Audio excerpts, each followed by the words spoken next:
What's going on, A-Side family? It's your boy Truth, and that's short for Truth Over Narrative, man. Today we just gonna kind of kick it, bust it up, and talk about Ryan Garcia, man. You know what I mean? He is fighting Javier Fortuna today. You know what I'm saying? And yeah, man, we just gonna talk about that. Obviously you see the title is Ryan Garcia overlooking Javier Fortuna. Uh, Personally, I think you're overlooking Javier Fortuna a little bit, man. This Javier Fortuna fight, man. I think this is Ryan's best opponent to date. Um, I think Ryan was supposed to have the Romero Duno fight was supposed to be a step up fight. The Francisco Fonseca fight was supposed to be a step up fight, and we see he got those guys out of here early. So that's really saying either one or two things: either their styles were just tailor made for him, or Ryan Garcia is that good. Now, myself, I was really hard on Ryan Garcia simply because I just he wasn't what I wanted him to be aesthetically. But understanding that you do have some guys, you got your Ricardo Mayorgas, you got your Rolly Romero's, you got your just guys that are just unorthodox in their approach to boxing. So what I'm gonna do now is obviously we know that Ryan got speed, we know that Ryan got power. So I'm gonna just kind of let Ryan mature the way that he matures, and we'll see going forward. If Ryan Garcia, if he is what we think he is, or if he is what Golden Boy is trying to promote him to be. Personally, I don't think so. But hey, you know what I mean? Let's give him a shot. He got a big fight tonight with Javier Fortuna. I think that after this fight tonight, the verdict would be in on Ryan Garcia. I think the verdict could be in on Ryan Garcia after the night, and we'll definitely be able to see, or we'll definitely be able to tell. You know what I'm saying? If Ryan Garcia is the goods, I mean, what is he talking about? Um, Personally, he already kind of he already pulled out of the fight with Fortuna before. Um, he was Devin Haney's mandatory. Pulled out. Well, not say pulled out. He didn't really want to fight him when he could have had a shot at the WBC title, right? And it could have been essentially, it really could have been Devin Haney versus Cambosis. I mean, not Devin Haney. It could have been Ryan Garcia versus Cambosis for undisputed if he would have fought Haney and got past him, right? So Ryan could be miles ahead of where he is now, minus a couple bad decisions. Um, who else? He was supposed to fight JoJo, right? We didn't get that fight. I think that'd be a dope next fight for Ryan Garcia. The JoJo fight, or like I was saying, I think after if he's able to get past Javier Fortuna, that's a big if, right? Because Javier Fortuna is no pushover, but if he's able to get past him, I would like to see Ryan Garcia in there with William Zepeda, who's another Golden Boy fighter, so it shouldn't be hard to make that fight. He's an orthodox fighter. He had a rough go against Rene Alvarado. His last that might have been on the Zurdo undercard, if I'm not mistaken. Actually, I don't. He might have been. Was he? I don't know, but I know he just fought Rene Alvarado. So he had a rough go. Alvarado, that was he was moving up from 130 to 135. And we kind of thought that Williams Zepeda was going to get rid of him. He outboxed Williams Zepeda thoroughly. Williams Zepeda did come on strong, and I do believe that Williams Zepeda did enough to win that fight. But Rene Alvarado definitely exposed some holes in Williams Zepeda's defense and his ability or inability to cut the ring off. So I think that'd be a good fight for Ryan Garcia. And then following that fight, I think if he's successful there, I think we could see Ryan Garcia against Jojo Diaz, who's a slick southpaw guy, kind of around the same height as Tank. Obviously, Jojo started off at 126, so he's not the biggest lightweight, but like I said, a slick southpaw guy. I think that would be the test for Ryan Garcia before he would have moved up to 135. I mean, no, excuse me, before he would move up to Tank. But I just see a lot of Ryan Garcia not taking this fight serious, man. You ask me, he's just not taking this fight serious. He doing a bunch of stuff, just saying it, just constantly talking about the Tank fight, and I think that's an ongoing theme with Ryan Garcia when he's fighting these fights, man, it's just always my next fight, or it's like you're using a tank fight to you using a tank, or you using whatever fight you have to promote Tank, or you using Tank's name to promote your fight. And I think that if you're not taking this fight seriously, I think he gets knocked out, to be honest. Like, I know we know that Javier Fortuna, a lot of his strong wins came at 130. It wasn't at 135. So I think his power has decreased. He is 33, 34 years old.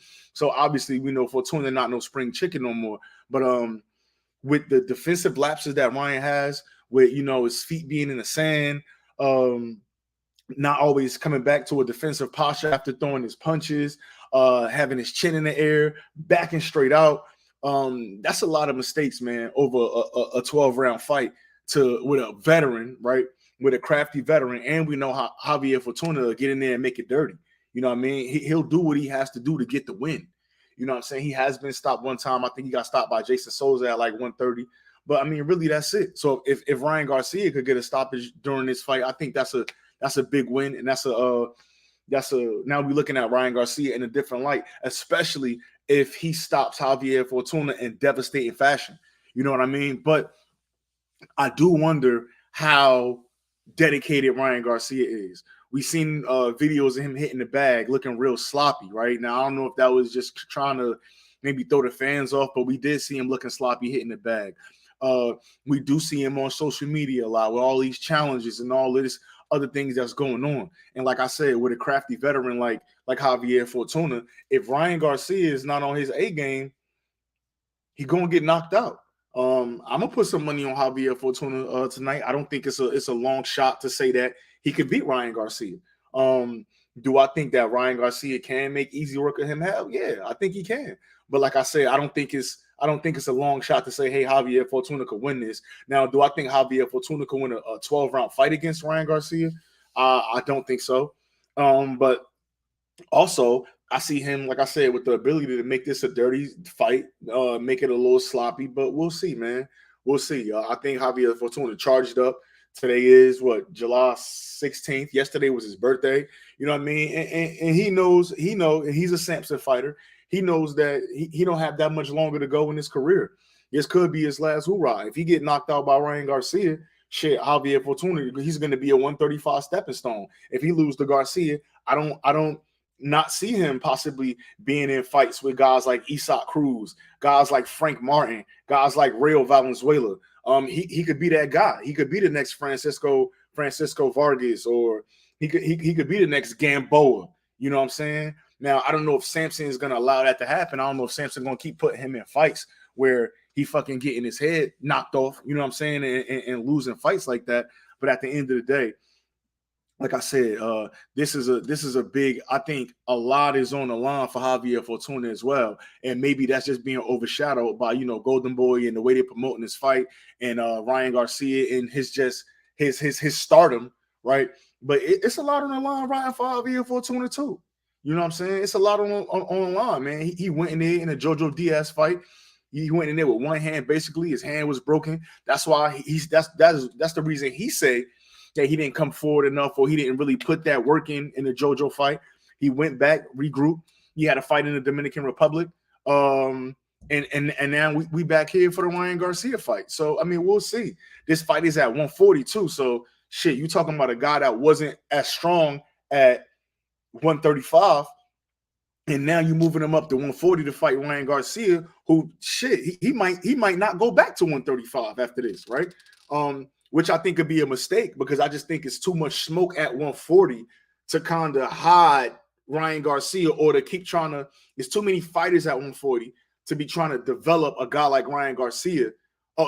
Develop a guy like Ryan Garcia, because like I said, it's just too much smoke there. He at 140, he got to be polished. I think that's the best division in boxing, and I just don't think that Ryan Garcia. And like, you're gonna have to literally pick guys up, either 47 pounders and drain them down, or 35 pounders and make them move up for Ryan Garcia at 135. I mean, at 140.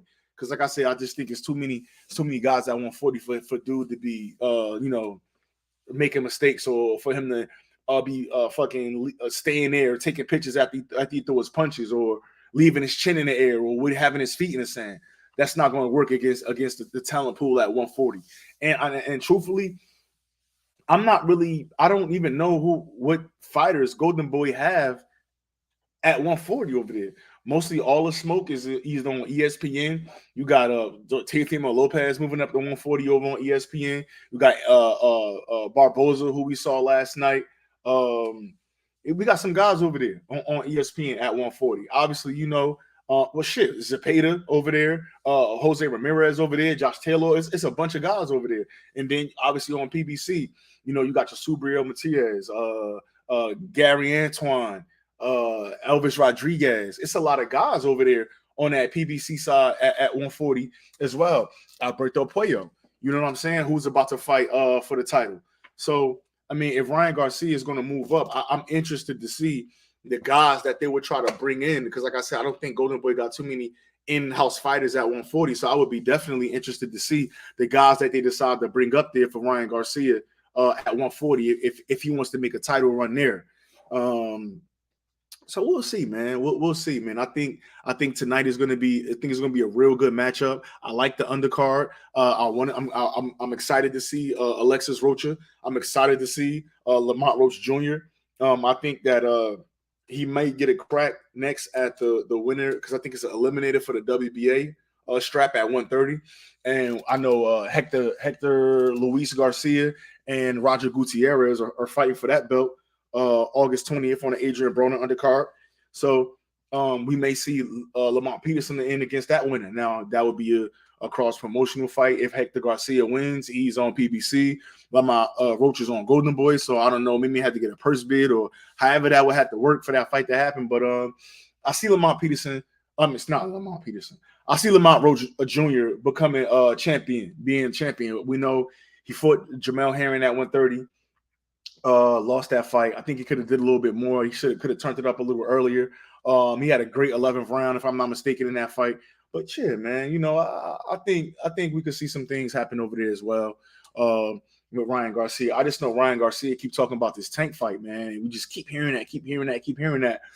Even as of yesterday, he was still having that conversation, man. And from what I know, man, when guys are overlooking their opponents, we'll see, man. I want to take a look at the Ryan Garcia last couple fights at 134. At his last couple fights on his box rack. Let me see. Let's take a look. See what we got here.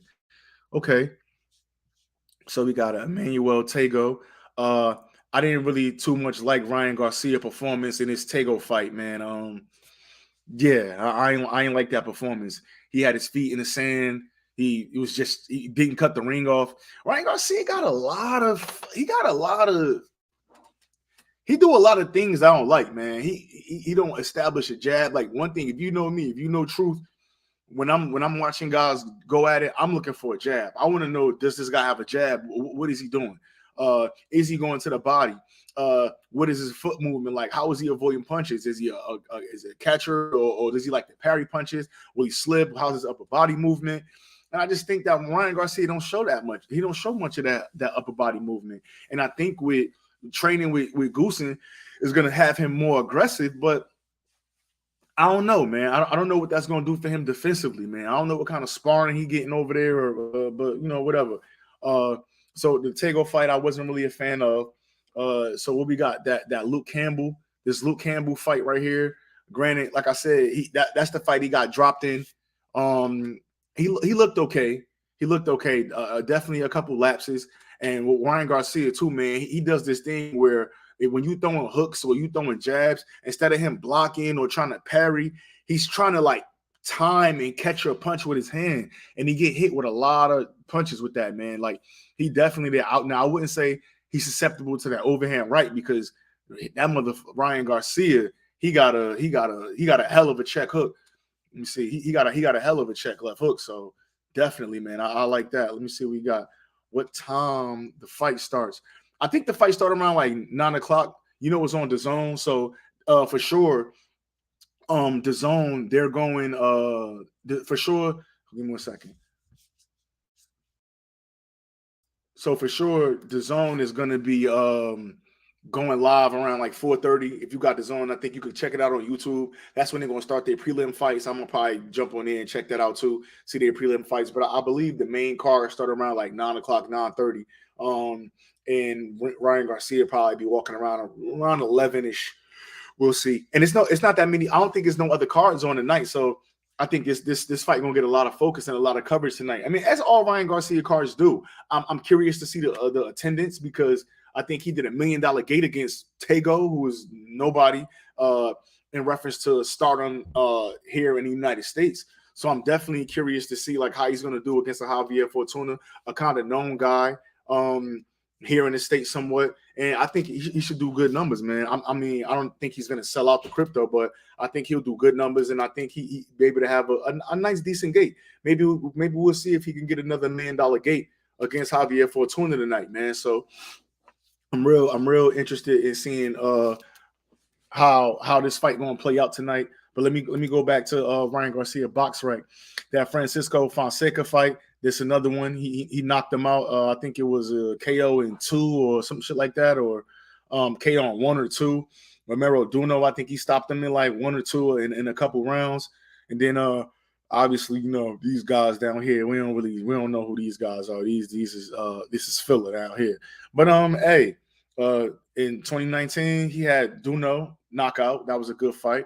A couple months later, Fonseca knockout. See, after that, I think that was the holdup. Now we know that this fight was right before COVID, the Fonseca fight, but I was high on Ryan Garcia coming off that Francisco Fonseca fight. I was real high. I was real high on him, and I'm like, damn, man, this dude, he about to be one of those guys. He looked like that had him looking like a knockout artist. And I was just thinking, like, damn, man, this boy Ryan Garcia, man, he getting ready to take over the lightweight division. He get ready to do this and do that and do this and do that. And, you know, obviously he didn't fight for the rest of the year. So, you know, he fought one time in 2020, one time in 2021, the Luke Campbell fight. But like I said, we'll see, man. We'll see. And then obviously this is his second fight for 2022. So hopefully, I mean, he claimed he has some mental Ari, what's going on, man? Hey, the link in the bio, Ari, if you want to join me, man, just hit that link in the bio, jump into the chat, man. We could bust it up and talk about the fights tonight, man, if you want to. But now, shout out to my man Ari, man. My man Ari Box Talk, man. That's my guy. We met up at the Tank fight. You know what I'm saying? And we definitely kicked it, man. And had some fun out there, man. So, you know, that was definitely a good one, man. Shout out to my boy Ari. But yeah, man. Is he overlooking Fortuna? What y'all think, man? What y'all think? What you think? In the comments, Ari, man, let me know. Do you think that Ryan Garcia is overlooking Javier Fortuna? Like I said, you know, I was talking about it earlier. I think he is, man. I just think that it's too much. It's too much Tank talk. It's too much. I may stay at 140 next talk. It's a lot of talk, man. It's a lot of talk for a guy that got a live body in front of him, a guy that's trying to prove something. Yeah, you know, salute to you, man. Salute to my boy Ari, man. You know what I'm saying? But it's just a lot of talk for a guy that's supposed to be worried about who is in front of him. We've seen that so many times. I think even with Adrian Broner, I think he was looking past Maidana. Oh, you say you don't see the link? Let me see. Let me drop the link in the chat real quick. Let me see. Invite. Let me see. Let me see. I'm gonna copy the clipboard. I'm about to put the link in the chat right now. Okay. Boom. There you go, Ari. Just dropped it in the chat. There you go. Yeah, man. So I do believe it's an AFC. So I'm telling you, man. Them Dominicans, like I say, I don't know. Now I don't know if Javier Fortuna going to be able to go 12 with him, but I'm telling you that first 5 or 6 rounds, man, is you know what I mean? It's gonna be real.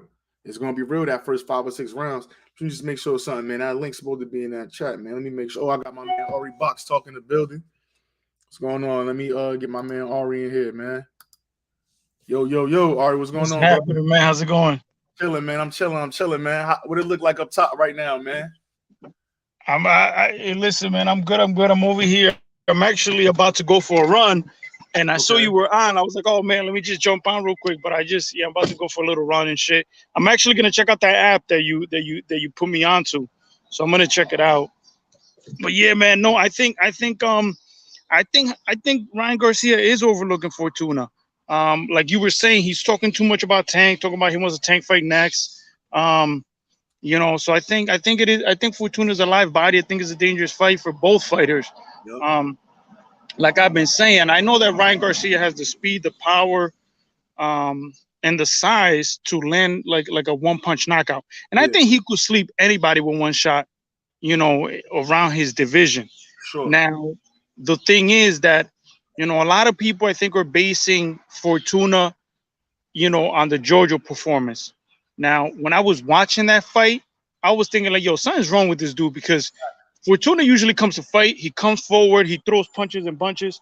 So I was surprised that he was very like I don't know, like timid. He was trying to box more. And it just wasn't like a usual Fortuna. Yeah. Now, I also will give Jojo credit because Jojo, like I said, I've been saying this a lot of times. Jojo's a very good southpaw, and on top of being a good southpaw, he's very good and very experienced at fighting other southpaws. Right up to Sure. that fight, I think Fortuna was his fifth or sixth southpaw in a row. Yeah.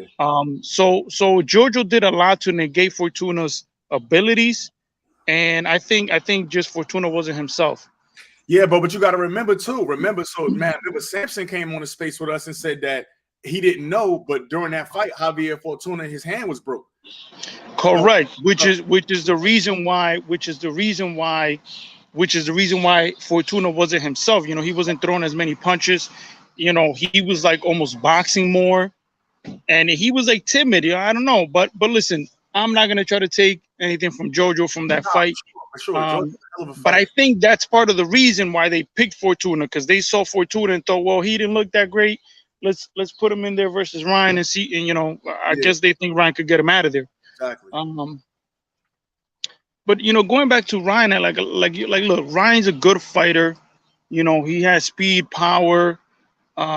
My concerns with him is that his footwork. His footwork in the Luke Campbell especially was atrocious. His foot, if you go back and watch the fight, his feet positioning were on the inside the whole time, and he kept overthrowing his shots. Now, Right? and you know what's crazy, Ari? And not to cut you off, but now for those that know, but that really know boxing, you can as an orthodox fighter fighting a southpaw. Usually, the advantage is with your foot on the outside. Now, if you're slick enough, you could operate as well with your foot positioning on the inside, but your footwork got to be impeccable, right? So I'm not. So it's not necessarily a game changer or it'll make you lose if you fighting with your foot on the inside, but you got to be slick as hell, like you know what I mean. So because normally that dominant position in the open stance is with your foot on the outside of the fighter. So if you're an orthodox guy fighting a southpaw, you want your foot on the outside, and vice versa. But if you slick enough, you can operate with your foot on the inside, obviously, which we know Ryan Garcia is not. Starting to fucking rain over here. I'm gonna jump back in the car. Oh So man, yeah, but the thing is that, like you were saying, you have to have impeccable footwork to be able to get away with that. And Ryan doesn't have that. Ryan's more flat-footed. He kind of pulls straight back with his chin up. I think that's a bad, a bad habit yeah, fighting somebody like Fortuna because Fortuna is gonna try to, get on the inside. I could see Fortuna, going in with the high guard and yeah. just, you know, going in with the high guard, getting inside on Ryan, trying to get that foot in the outside, and he's gonna look. He's gonna use his head, his elbows, whatever, and he's gonna make things rough. That's what he has to do. He has to get inside, make things rough for Ryan, and use those veteran tricks that he has to make it a rough fight. I That's think true. that's the way. I think that's the way Fortuna could land something to hurt Ryan. And the crazy thing about it is, what you saying that, and I'm thinking now, like, do we even have enough footage of Ryan Garcia's inside game? Does he have an inside game? Because with him being fucking what 5'10", 5'11", trying to work on, I don't think he could even work on the inside with Fortuna. You know what I mean? And like I said, we all know Fortuna. I'm not going to say Fortuna's a dirty guy, but I will say that Fortuna, if it when he got some fucking veteran tricks. I'll say that. He definitely got some veteran tricks. And if you let Fortuna get in there, you might get a headbutt, you might get an elbow, you might get a low blow. You don't know. You know what I'm saying? So I think it's gonna be, if Ryan is not able to fucking pick his feet up and keep Fortuna at that mid range where he'll be most effective with Fortuna, I think it might be a long night. And I don't even think long distance is going to help Ryan because he's not a jabber. He don't jab like that. You know what I'm saying? So now with this fight, if I'm Joe Goosen, I'm telling, listen, hey, we're going to keep this guy on the outside of our, we're going to keep Fortuna on the end of our jab. We're going to, work behind the jab in the first couple rounds, and then we're going to start, getting them hooks in there or whatever it may be. But I don't think Ryan Garcia, I'm not sure he's capable, to be honest. I'm not sure that he's capable to keep him on the outside with a jab, not let him inside, and not let the fight get a little messy. And I think if Javier Fortuna could get on the inside early, work Ryan to the body, and just kind of stay in the inside at work, bro, I think he could win this fight, bro. I'm going to put some money on him, truthfully. I'm putting money down. Now, I don't think he's going to win. I'm going to put some money on him, though. Yeah, I think the odds are very good if you're pulling for a Fortuna upset. Like I said, I agree with you 100%. And something that Fortuna is very good at, that I've noticed that he does. Now, this is dangerous because he could also get caught in between.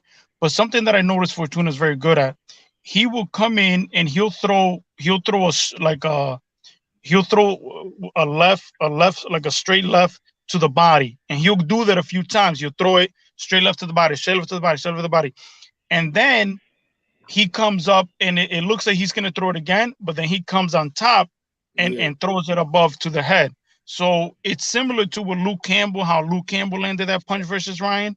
Yeah. So I honestly think if Fortuna could land that shot on Ryan and he hurts Ryan, I don't think Fortuna will leave him off the hook like Luke Campbell did. True. Hey, shout out. We got my boy Clever in the building. We also got my man Bud Diehard in the building. So what y'all think? I'm gonna start with my boy Clever. You came in first. Hey, Clever, do you think that Ryan Garcia is overlooking Javier Fortuna? First off, thanks for having me on. Just want to say what's up, Truth. What's up, Ari? Yes, it's your boy Clev. Shout out to StreamYard Saturdays too. I'm driving, that's why I'm off cam, so I want to pay attention. No, I don't think he's overlooking him.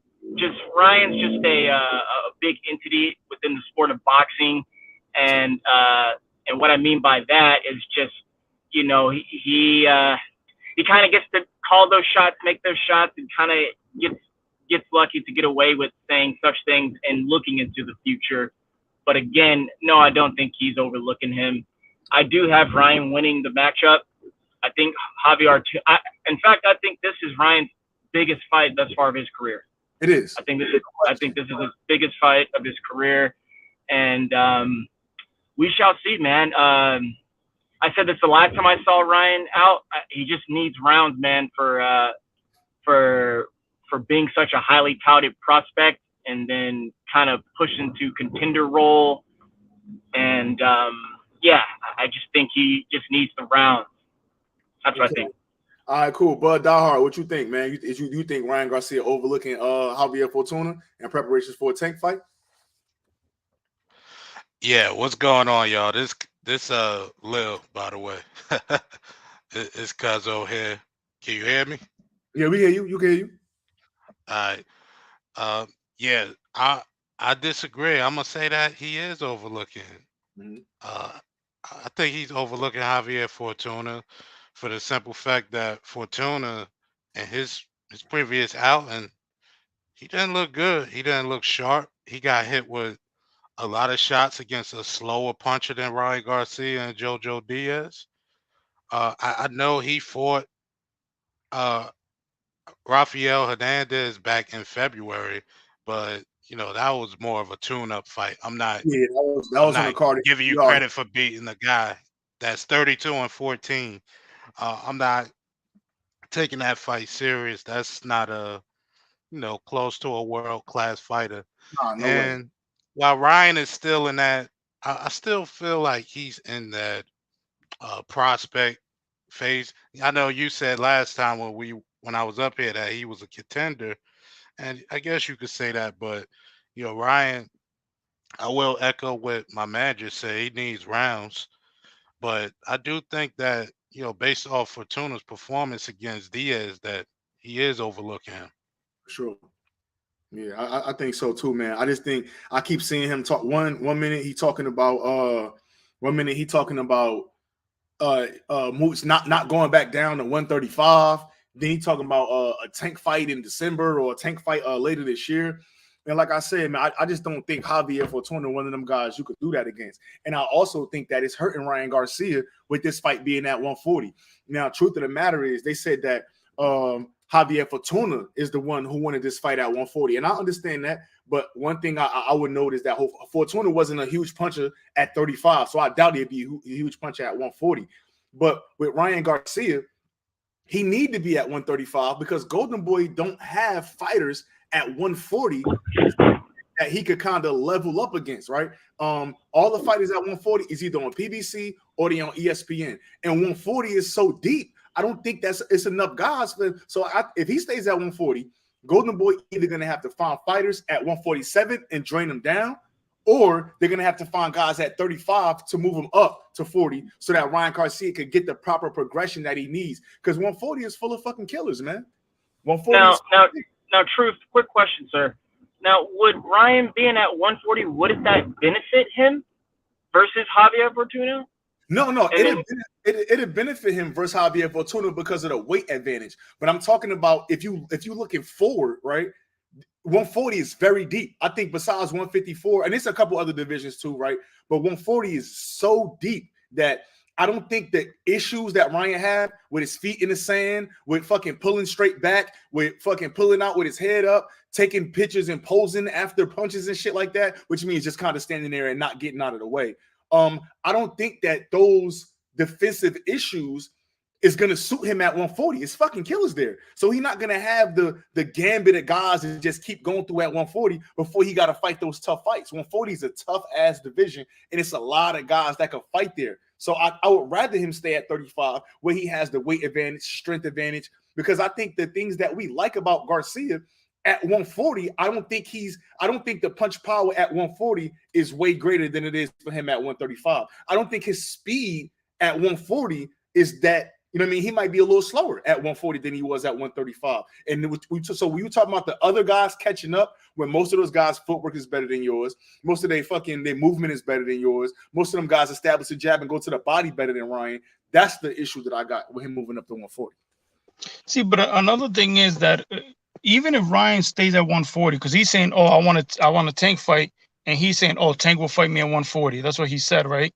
Yeah, he did. He say said Tank that is the one that he said that. Yeah, he said that in when they interviewed him. He said, "Oh, Tank will fight me at 140." But the thing is, like, Tank is the one. Real quick, Ari, sorry to cut you off, sir. See, I just want to point out that, look, man, Ryan and Golden Boy, they are using Tank's name for clout right now. He really do that fight. Ryan Garcia do that shit every fight he got. Right, but he for almost 2 years now, he keeps putting Tank's name in there. So what I'm trying to say is I don't even not say I don't believe him. I just don't listen to that, and it's just that's not real. That's not real at all. Not even we're not even close. We're not even near that right now. I think Tank and his handlers, they are not thinking about Ryan Garcia at all. And that's why I wouldn't say sorry, Ari. I won't say that. I think there is. No, it's fine. No, it's fine. Even look, but what I'm saying is, like you have Ryan Garcia saying this, and then you're saying that, you have Oscar saying, well, the zone has to be involved if we make that Tank fight. It's like, man, that's the same shit that happened with the fucking Charlo Munguia fight. You know what I'm saying? Like, I think this fight will be bigger, obviously, than Munguia versus Charlo, but it's like, sure. I don't think Showtime is gonna be trying to make a fight if it doesn't make business sense to have the zone involved. You get what I'm saying? Like, so I don't know, totally. Man. I feel like I think the move for Ryan, let's say he gets past Fortuna, they'll probably make the Jojo fight, and it'll probably have to be at 35 because I don't see Jojo going up to 140 to fight him. I mean, I think Jojo will take the fight regardless, but like, I don't think it makes sense for Jojo to go up to 140 to fight Ryan Garcia. And then maybe next year they could try to get a Tank fight because, once let's say he fights Jojo, beats Jojo, then that gives him two southpaws in a row that he could get experience against before Yeah, he gets in there with Tank Davis. especially So I don't know, man. I think there's I don't know, man. I don't know what's going on with Golden Boy, and I I just just piggybacking off of that, Ari. You see, gosh, it's kind of a two-part. I'll make it quick. Long story. Um, yes, I really think Golden Boy. When I say they messed up, I think they messed up in an instance on re-signing with DAZN. Kind of resembles the Terrence Crawford re-signing with Top Rank situation. And the reason why I phrase it that way, but I don't blame them because they need a network to showcase their fights and fighters.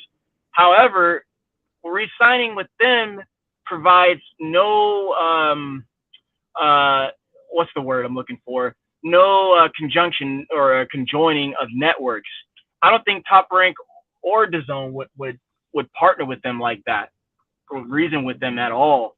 And coming back to Ryan, uh, he's so big and what I mean by he's so big within the boxing world, but he's fighting on an app, fighting on an application. So even if he does fight a Tank or anybody else at whatever weight, that's good. That type of big fight won't be on DAZN, and I just think it's just a battle of the entities right now, and we'll just have to see what happens. And then the second part I want to add is this is kind of this is the root of the issue here. The way I'm going to use Showtime, the way they go about business is back end money and proven markability.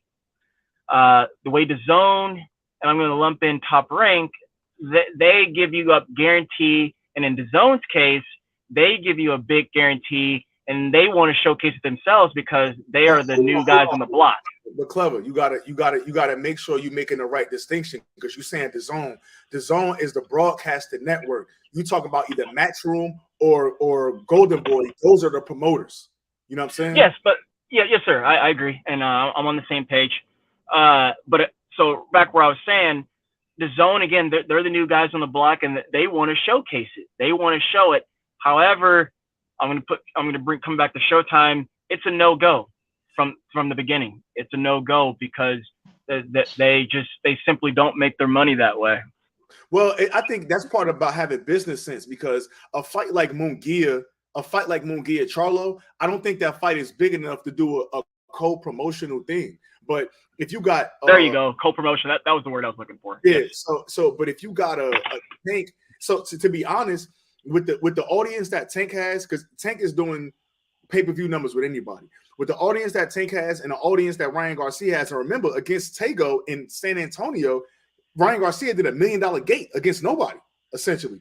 So now his fan base is catching up to him as far as the numbers are concerned in boxing. And I do think besides like the 2 or 3 huge fights that we want, the Earl Spence and Crawford, the Tyson Fury, AJ, I think we right there with that being the third biggest fight that you can ask for in boxing is Ryan Garcia and Tank Davis. You know what I'm saying? So looking at that, I think that would make more sense to be a co-promotional fight because we could put it on the DAZN pay-per-view and we could put that shit on Showtime pay-per-view as well. And whoever you choose to buy from is who you choose to buy from. You know what I'm saying? So I think there's money in that. But fight. Truth, that would be a first. That'd be a first time, bud. Meaning co-promotional with DAZN. That is. That would be a first time. The thing is that would be great. But the first thing that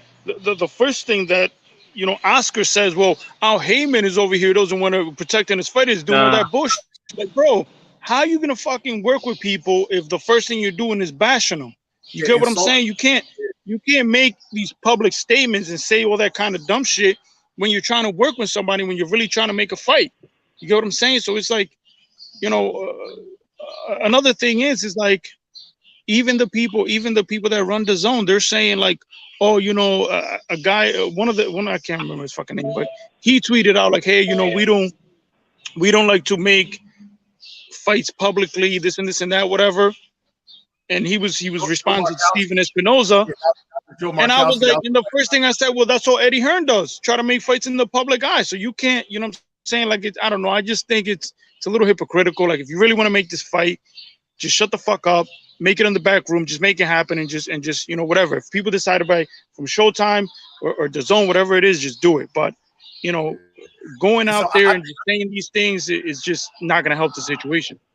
I think what that was, what he was just talking about, because remember, like I said, he is the one who has 2 promotional companies in Golden Boy and Matchroom that showcased on a network.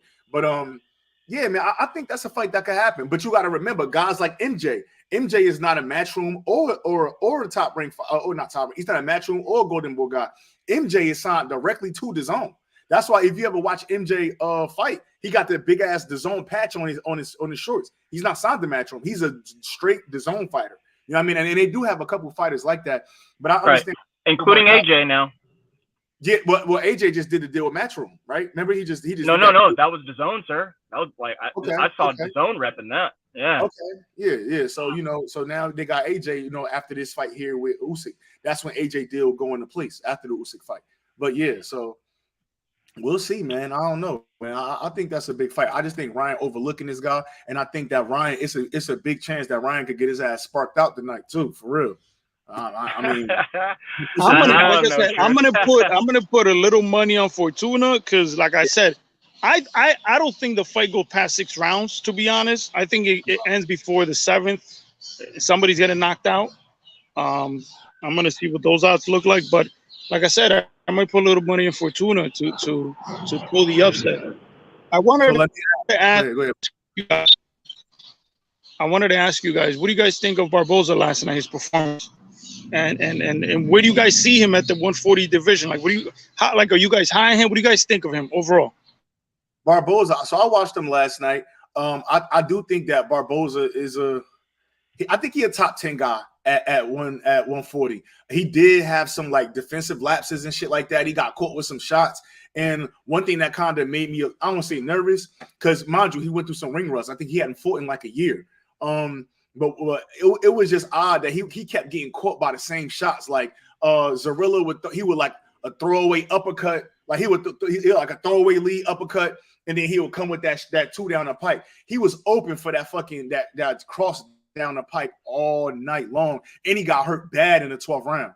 You know what I'm saying? I think if Zarilla would have pressed the fight a little bit more, I think we could be talking about something completely different. And if you remember, I think we was in a space yesterday, and I was telling guys like, "Hey, Zarilla not a push. It's gonna be a fight. Like he not a pushover." But I just think that he was letting Barboza just win too many rounds. Like Barboza was too active. He throw like 70, 80 punches around. He didn't do that over the course of the first 4 rounds because of what Zarilla was doing, but he still was able to get settled in and land some big shots and do some good work. But I want to see him against Teofimo Lopez. If Teofimo Lopez get past Ocampo or Carlos Ocampo, whatever the dude's name is, Ocampo, Campos, I think. Yeah, Campos. Yeah. If he get past him, I want to see that Barboza fight. I want to see that. And Barboza, he got a fair claim. It's like, hey, I was number 2 in the BO, and y'all moved me down to 8, and all of a sudden, this motherfucker Teofimo Lopez jumping in. He's number 2 in the WBO. He ain't fight nobody yet, coming off a loss. So I understand. It's a little bit of bad blood there. Remember, T.O. Senior called Barboza a tune-up. So I think ESPN definitely be able to be looking to make that fight sometime first quarter of 2023, if depending on if T.O. could get out of this fight unscathed and without no issues. Hey, Lil, when is that Theo Campa fight? August 13th? 27th? 13th? One of the two. Okay, that's good. Yeah, I'm just like Tio, right? Huh? Yeah, Tio. This is Tio. He's at the end of the month, August. Yeah, he's at the one good thing. I think Teo's training again with Joe Gamache, so I think that's a good thing. And yeah, I think Teo versus Barboza will be a good fight. I didn't think Teo would have taken that fight coming off that loss. No, I wasn't super impressed with Barboza. Like I wasn't super impressed. I think he's good. I think he's a good fighter. But obviously, he doesn't carry a lot of power. Like you were saying, he kept getting hit with the same shots. So versus the elite guys at 140, I think he gets exposed. I think he gets hurt. I don't know, man. I would like to see if in between times, obviously he hadn't fought, like it was like 339 days or whatever. He hadn't fought. So yeah, he had a little bit of ring rust. but I would like to see him versus, somebody like Pedraza or Teo or you know guys like that. Pedraza has a fight coming with Comey at 140. I think he beats Comey, but I would like to see him with versus Pedraza. I think that's a good test for him. Well, You know, what kind of threw me for sorry, Ari, but what kind of threw me for a loop with Barboza was okay. Remember, Devin Haney's last stoppage was Antonio Moran, right at 135, and we don't know Devin Haney to be this big power puncher. So when Antonio Moran moved up to 140 and fought Barboza, I just knew Barboza was going to stop him, and it went the distance. So when I seen that, I'm like, damn, like we knew Barboza wasn't a huge puncher, but I'm like, with a guy that got knocked out by Devin Haney, who's not a huge puncher, right? Moving up to 140 and coming in your division, and you're an established guy. He was like 22, 23 and 0 at the time. I thought that he was going to get him up out of there, but you know what I mean? He outboxed him. He thoroughly beat him, but that kind of was a red flag for me too. I was like, damn, man, this dude really don't got that power like that to, knock out guys that's coming up from 35 to 40. But, it is what it is. So we'll see. But I would definitely like to see him in there with Lopez because he is a boxer. He can box. He can fight. He got he got good skills. But I want to see him against the creme de la creme of 140. what do you think? What do you think ESPN talking about him? How he kind of avoided the Sims fight? Wait. Before that, I wanted to see if our other guests had something to say about that. Hey, Lil, did you watch Barboza last night? Man, I was sleeping on that card so hard that I didn't even know it was going to be on a Friday night. But I checked out what Regis Prograis had to say about it. And he kind of was clowning. He was clowning, saying like, "This the guy y'all want me to fight? Like, I guarantee you, I'll knock him out." Remember, I said this. I seen Barboza fight though. I know what he brings to the table. Good fundamentals, good jab. Understands distance control pretty well. As far as like his prospects against top guys in the division, I feel like against more athletic fighters, uh, especially orthodox fighters, he's gonna be he's gonna be tested to be able to keep that up against those guys. I don't think he would do particularly well against even Jose Pedraza if they fought. I think Pedraza would give him a bit of a challenge even at his age. I don't see him beating Josh Taylor. I know Taylor might be on the way up to 147. The guy who Taylor was supposed to defend his WBA belt against, his name, it escapes me. I don't think he'd do well against him. Definitely Versus not Puello? beating. Puello's fighting Akhmedov, I think. For Yeah, that, I don't. Yeah, Puello. Yeah, I don't think he'd do well against him. I think talent would most certainly win out, with those guys. But he's got a good grasp on the fundamentals. He's a good fighter. I just don't. I think there's a ceiling for him, and that ceiling might be just world title contender. But we saw what Victor Postal did years ago against Lucas Matisse, and none of us saw that coming. A guy with little punch power, but hey, he beat the hell out of Matisse and stopped him. So we'll see what happens. Maybe he might surprise us. I, for one, don't see a world where he's beating Teofimo Lopez, but maybe one of y'all might want to chip in with that one. I don't Yeah, see it. I don't think he's a world beater. Like I said, I don't think he's a world beater. I think him and Teofimo would be a good fight. I think that would be a very good fight for both of them. Let's say Teofimo beats Campas next. I think there's a very good fight for both of them, and then whoever wins that fight could try to get a title shot. But yeah, I don't think he's a world beater. I think how he lines up. I mean, I think Regis knocks him the fuck out, like Regis was saying. Um, but the thing is, Regis is I don't know what the fuck is going on with him, but he should. I don't know if Regis could somehow. I mean, I don't know. Regis got to do something, man. He either got to go to PBC or he got to go to He top giving rank. Terrence Crawford a run for his money when it comes to poor management of your own career. Yeah, it's rough, man. It's rough. And I'm a But Bud fan. I yeah, just think Bud but it's fan. like, but look, if he goes over the top rank, there's plenty of guys that he could fight. goes over to Absolutely. PBC. There's Not plenty of guys that really. he could You talking about Regis? Top rank. Yeah, That's where he Get should that go. 140. Yeah, At but that top yeah, rank, it's a lot of I'm good only yeah, but thinking performers. top like rank. Look, but top rank. Look, top rank got Jose Ramirez. They got Jose Cepeda. They got fucking Pedraza up there. Josh Um, Taylor. they have Josh Taylor. They have Teofimo Barbosa. Lopez. They have Devin Barboza. Haney's coming up. Like Devin Haney coming up. Regis beats all of them. And he just has trouble with Josh again, but I still think he can beat him too. And so what I mean by is like they only have top talent over there, like top two guys for that really. But that's Yeah, what but there's guys for him to fight though. You know what I'm saying? There's guys for him to fight. Who the fuck is he fighting at Pro Bellum or wherever the fuck he's well, that's fighting? what I was gonna say. But it looks like Regis is. I mean, I don't blame him at all either. He just trying to collect all the money. You know, he just wants all the money, and it just.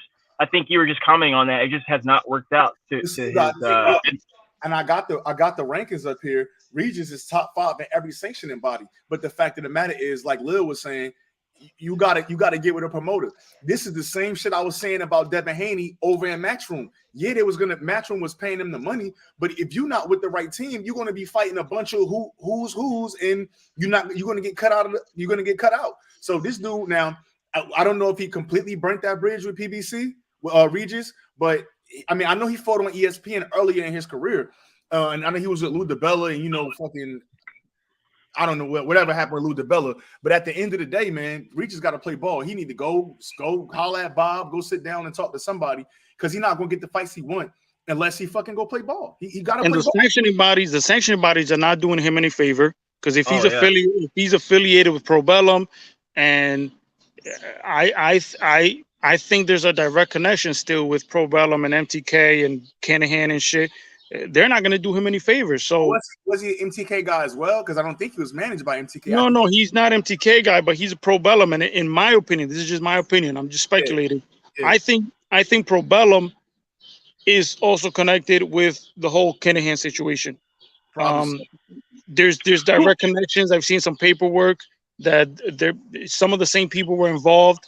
So I'm just, don't take it, But I do think it was more of an MTK thing, because remember, Josh Taylor didn't have nothing to do with MTK, but it didn't have nothing to do with Pro Bellum, but he was signed to MTK as well. So I think I think that's the big issue, the MTK thing. And at first, in the beginning, even with the Crawford Spence, I thought that was going to be a part of the problem too, because Crawford was an MTK guy, but it don't seem like that's an issue, or at least we've heard from Steven Espinoza that has nothing to do with the negotiations of this fight.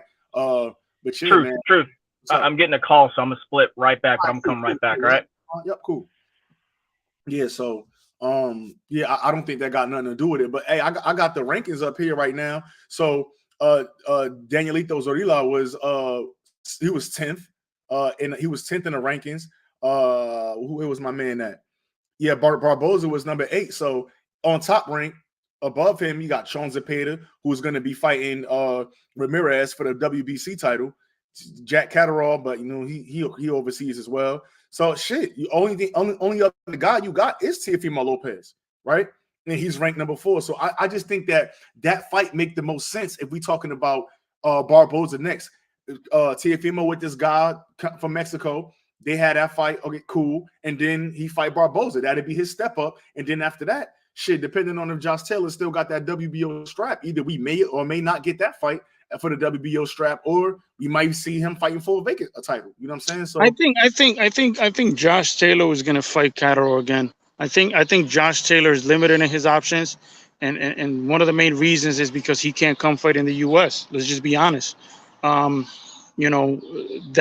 part of the reason why I believe he's not fighting Cepeda for the WBC, right? Because that fight would have had to be here in the US. I mean, it doesn't have to be in the US, but you know what I'm saying? If they're gonna be, I don't know how well that's gonna do over in in the UK or wherever the hell they're gonna make it. But I think that's probably the best. What makes the most sense for Josh Taylor is fighting Catterall again, because for the money that the WBA was going to pay for the whatever the fuck it was with the Puello, he vacated that belt. Then he vacated the WBC belt. Now he still has the WBO and the IBF. And it's like, well, who are you going to fight next? You know what I'm saying? You can't come to the US and we have to see who's willing to go over there and fight you over there when after what a lot of people think it was, I wouldn't call it a robbery, but after what a lot of people say is a controversial decision, your hands are kind of tied because guys are not going to want to go over there and fight you in your home country with them judges. So I think the whole Catterall next is what makes sense, and then we have to see what the IBF is who they're mandating, who's ranked in the IBF, or who the IBF number 1 is Jeremiah Ponce, and then number 2 is Subriel Matias. Like, you know exactly. what I mean? 2 other guys that so they're going to fight an eliminator. So I think the IBF is going to call that soon. Yep. Right. So you're going to have, Taylor's options are very limited right now. And then so who do you have? Who's so IBF, WBO. Yeah, it's going to be interesting, man. It's going to be interesting this next year. He still got the WBO and he still got the IBF. Them the 2 ones he got. So Liam Paro is number 1 in the BO, and Jeremiah Ponce is the number 1 in the IBF. But like I said, Ponce and Matias is about to get it on, and then Liam Paro, I guess he there waiting for the WBO. Probably, I don't know if he's the mandatory, but he is number 1. I know a lot of times people get confused. You don't just because you're number 1 now make you the fucking mandatory. You know what I mean? So definitely, we'll see, man. We'll definitely see. Hey, I like to get your opinion on something. What's so after Ramirez and Zepeda, after they settle, their business, would y'all be interested in seeing Teofimo take on the winner of that fight? Yeah, actually, I think that's what I think that's what they're gonna try to do. To be honest. Yeah, he gonna. I love that matchup against either of those guys. I think T will be both of them. I love that more than Barboza. And I think, and look, I honestly think that Theo going the WBC route will probably make more sense for him than going the WBO route, because, like I said, the same situation. Josh Taylor is the one that has a WBO right now. I don't see Teofimo, going over there to fight him. So Teofimo fighting somebody like Zepeda or Ramirez here in the U.S., I think is something that makes more sense, for both parties. So what, Ari, thinking about that shit too. Remember, I understand what you're saying about him going over there to fight Josh Taylor, but Josh Taylor is still a top-ranked fighter. And you talk about still building Teofimo Lopez profile. I wouldn't mind that. I wouldn't mind him going overseas for a UK fight or for a Scotland fight, and most likely a UK fight. But I wouldn't mind seeing him over there. I think fucking putting him in one of them nice size arenas with Josh Taylor. I think they could possibly do some numbers over there, and I think that shit would build Teofimo Lopez's profile more. Now, does he beat Josh Taylor?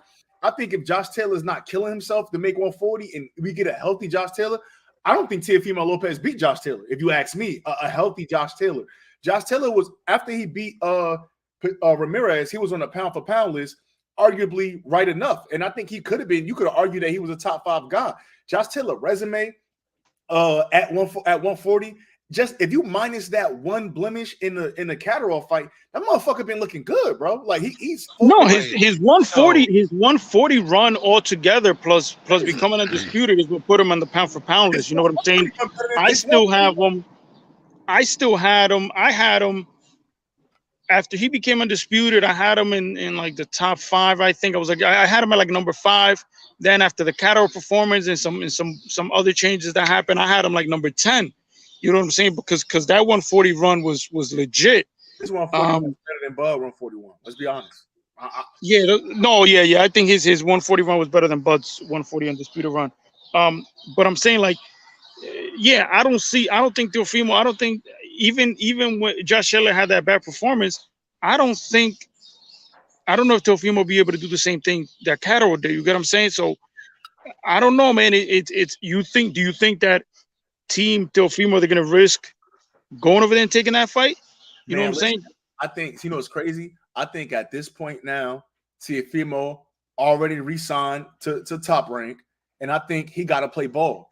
I don't think he got to, because that shit that he did against with Kambosos with that purse bid situation, Bob ain't forget that shit.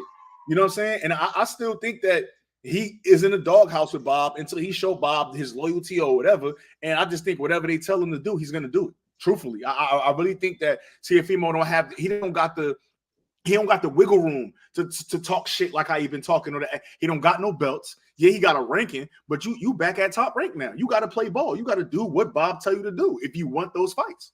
Not only does he not have belts, but that whole situation with Triller, and them basically, they basically ain't want no part of the fight because Yeah, they knew that they wasn't gonna make no money. yeah, And so, yeah, like, yeah, his stock is down tremendously. The loss just made it even worse for him. I think yeah. long term, he doesn't have any negotiating power with anybody, and I don't think, as talented as I think he is, I don't think other networks are clamoring for his services. Exactly. No, I don't think so either. I definitely don't think so. But like I said, with T.O., he got to play ball. I don't think he could really play with ball. And then, and it's even still, what he says that he want to be undisputed. So even still getting that one belt, you gotta. It's a lot of work up there. I mean, I'm not saying he could be undisputed because I don't see him beating everybody at 140. But even if you want to be unified, it's some fighters you got to go through, man. It's some shit you got to go through. But at the end of the day, you got to play ball because you got Devin Haney possibly moving up within the next 2 or 3 fights, which is a year and a half. You got Devin Haney going to move up, and I think that's going to be that's a lot of noise over there at ESPN or at Top Rank per se at 140. So TFM going to have to be on the game. Speaking of playing ball, and since we have a Bud fan here, I don't know if you want to talk a little bit about Bud Spence. A-side. Look, man, I think Crawford has to play ball, man. I was thinking about it the other day. It's like, what other options does Crawford have? He doesn't have many fucking options because think about it. He's a free agent right now, right? Yeah, for sure. The biggest fight for him is Errol Spence. Yeah, that's now. Let's say that fight doesn't happen. Where's he gonna go? Who's he gonna fight? You're gonna have to go back to ESPN and fight fucking Josh Taylor or somebody. Really? So okay, but that's what I'm saying. Okay, so you're gonna what? Go to the UK for Josh Taylor? That's probably an option, right? Right. Yeah, and honestly, I don't think that fight happens. Like, I don't think ESPN will even do business with him no more because he's still got an active lawsuit against them. He's suing them exactly. So let's say Top Rank is like, probably not fucking with him. Golden Boy, the only person that Golden Boy has is Virgil Ortiz, right? Yeah. Who else do they have for him? Matchroom does it. I heard that Matchroom and DAZN don't even want him. Yeah, so right? Eddie said he's a great fighter, but I don't have nobody in my stable for him to fight. So what's business? What sense does it? Unless it's a fucking Conor Ben, but they're not even trying to move Conor Ben like that either. They trying to fucking fight Chris Eubank. But that's what I'm saying. Like so this whole negotiation that's going on right now is like, I mean, like I said, what is Crawford thinking? Like, he has no fucking option. His options are very limited, and his best options are against guys in the PBC because you have the biggest fight for you possibly is Errol Spence for undisputed. Mm-hmm. Then even if you sign a multi-fight deal, you could still fight Keith Thurman. You can still fight Boots. You could still fight. You got guys at fucking 54. Yep. You got Jermell Charlo at 154 that would love to get his hands on you. You know what I'm saying? So you have options. So I don't understand why the fight, or I don't know, like what he has no. Like, I don't understand, man. But hey, listen. Yeah, I feel you. Happens, but I'm like, I don't know, man. But yeah, I think. Go ahead.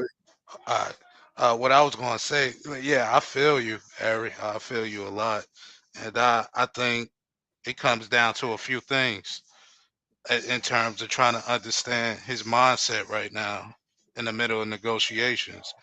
I think number one, you got Bomac as your manager. That's not gonna fly. That's nonsensical from a business standpoint for you to have your trainer being your manager. It just doesn't make any sense. It's co-manager. I think it's co-manager, but still, like I think even so.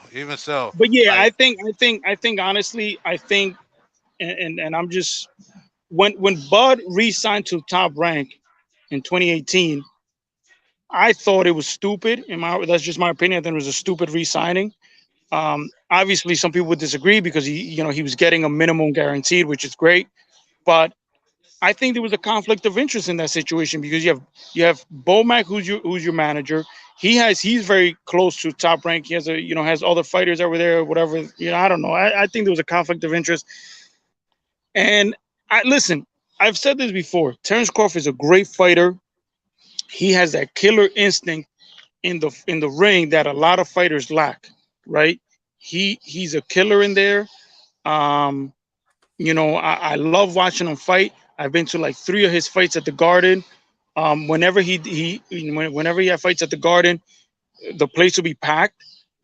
I don't think that Top Rank necessarily did him justice the way they promoted him, and they were more busier promoting Lomachenko than promoting him or other guys, whatever. But it's like when it comes to decisions made outside the ring, it's like the fuck is he thinking? Like I don't know, I don't get it, man. Like Hey, you got a lot of yes men in your But ear. no, let me And jump in. Let me jump in on that. go Let me ahead. jump in on that. So now what I hate talking about, right, especially as a hardcore, is this is a boxing, right? But let's say this: if you follow Terrence Crawford's career from the beginning, he was in a shitty promotional deal initially, and that had nothing to do with Top Rank at all, right? He was fighting in backyards and fucking bar rooms and all of this other shit, but he was a good prospect.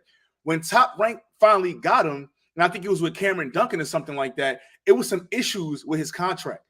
During the time frame that Bud was re-signing with Top Rank, his promoter, his old promoter, was suing Bud or suing Top Rank for some shit. So it's either, okay, I'm gonna go over to PBC or sign with somebody else and have to battle my promoter or battle this old promoter out my own pocket and do all of this shit, or I could stay here with Top Rank. I could continue to get $3, $4, $5 million a fight. Top Rank could either settle out this dispute with this fucking promoter that I got going on, and I could continue to make money. People don't understand. Before Bud got with them, he was in a hole. Now, and I don't want to say in a hole, but he wasn't getting he wasn't a highly touted amateur coming out of Olympics. He was fucking signed with whoever and was just fighting. So these guys know that they got a window. I think Bud's decision to re-sign with Top Rank, it wasn't about not being with PBC. It was about, is PBC gonna guarantee me $3, $4, $5 million a fight? Same thing with Devin Haney. Remember, Devin Haney fought on Showbox, right? He could have signed with Al. He could have signed with Floyd Mayweather, but he looked at the zone and said, okay, I got my own promotional company. You're willing to allow me to come in here and make money off being a promoter, and you're going to pay me $2-3 million guaranteed for Linares and Jojo Diaz and Moran and shit like that. Yeah, I'm going to go where the money is. These guys got a short window. So, yeah, I would have liked to see him fight on the PBC and sign with them in 2018, but I'm not just going to neglect the fact that he had promoter issues before. Fucking Top Rank. I think he got like $6-7 million for the fucking Porter fight. You know what I'm saying? yeah, see, but I thought that the whatever promoter issues he had was prior to that. I thought that was already resolved, or was that 2018? Yeah, I thought it was resolved before 2018. I know there was soon, and I know Top, and even if it may have been resolved, you got to think now. This dude might feel like he owe a debt. He owes some gratitude to Bob, right? And that's the thing with guys. No, and I understand that. I respect that. I respect that if you're loyal to certain people, like like Wilder was loyal to Showtime. I respect that. I have nothing, against that. And then on top of that, Ari, look, real quick. On top of that, remember he showed it. Like, even if he was loyal to Bob, he still had a clause in his contract that said, y'all got to give me this fucking Spence fight. You know what I mean? So so it's not like his wheels wasn't turning. Now, granted, how smart that was, making that deal after Earl's coming off an accident and all of that shit, that's beyond me. But I still think that, like, he was like, you know what? I'm going to stay here with y'all. Granted, y'all say that y'all going to give me a fight. He didn't want the Kavaliauskas fight. They had to pay him $1 million bonus on top of his fucking purse to fight Kavaliauskas. He didn't want that fight. That he wanted a fucking a Earl fight. You know what I mean? So a lot of people like to shit on him for his decision, but when you look at the language in the lawsuit, it shows that Bud wanted that fight as well. It wasn't like he was just ducking and hiding from an Earl Spence fight. You know what I'm saying? But go ahead. Yeah, bro. I don't think. Look, like I said, Bud is the type of dude that he's a killer in the ring. He has that. He's super fucking competitive, from what I hear. Right, so obviously, I have no doubt in my mind that he wants the Terrence Crawford. I mean, the Errol Spence fight. I have no doubt in my mind. But yeah, I just look, man. I'm hopeful that this fight gets made. And like I said, I don't think he has a lot of options. So we'll leave it at that. But sun's back out over here, so I'm gonna go for my little run. All right, go ahead, man. I I'll appreciate hit you, you up. man. Hey, Nah, man. nah. Thank you for letting me join, and we'll chat soon. Yes, sir. You already know we could probably gonna be on Spaces tonight anyway, talking about this Ryan Oh, Garcia. definitely, definitely. Yep. All right, later. You know what? All right, man. I might go on live after the fight and kind of recap that joint, but we'll see. We know Yeah, we go. I gotta see what I'm doing. I gotta see what I'm doing. All I'll right, hit you up. All right, all later. right. Yeah. Lil was good, man. Yeah. So just I didn't get to. I had basically 2 points about it, Mhm. and it was really the fact you got Bomac as your co.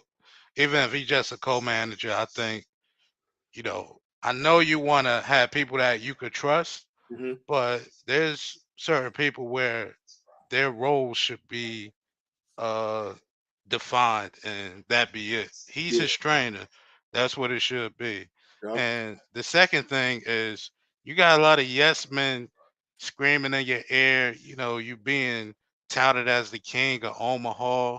Like everywhere you go is love. Mhm. And you think you like king shit, like, but in reality, numbers don't lie when they come to Bud Crawford. Like I'm one of his biggest supporters. I've been watching him ever since, I want to say he was about 24. I've been Yeah. watching him ever since he was 24, and I just loved his style. For sure. Dude was mean. I mean, he's mean in there, like he's a motherfucker in there. And I Facts. love that about him. And not only is he that, he's got the boxing skills to back that too. And people want to say, "Oh, he's not showing much IQ," and his past few fights. Yeah. We'll see when he in the ring, and he has to use that.